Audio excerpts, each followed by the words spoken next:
السلام علیکم ورحمۃ اللہ وبرکاتہ۔ محترم ناظرین کرام، امید ہے بخیر ہوں، اللہ آپ کو خیر و عافیت سے رکھے۔ ناظرین، آج کی ویڈیو میں جانیں گے عربی میں دنوں کے نام اور عربی کے ساتھ انہیں اردو میں کیا کہتے ہیں،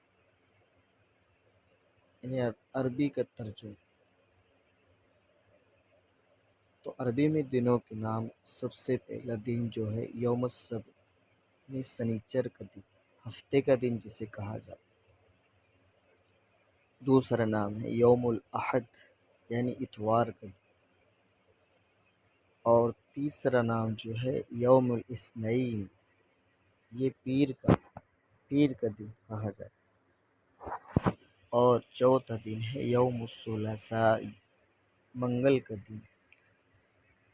اور چوتھا دن جو ہے یوم الاربعاء، بدھ کا دن۔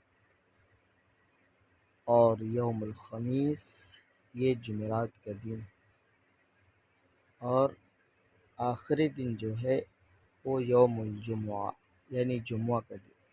اور جمعہ کا دن تمام دنوں کا سردار، جیسے رمضان کا مہینہ تمام مہینوں سے افضل ہے، ایسی جمعہ کا دن تمام دنوں سے افضل ہے۔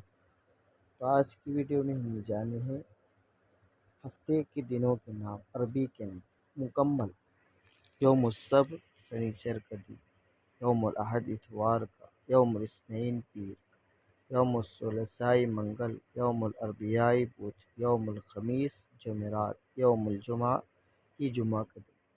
السلام علیکم ورحمۃ اللہ وبرکاتہ۔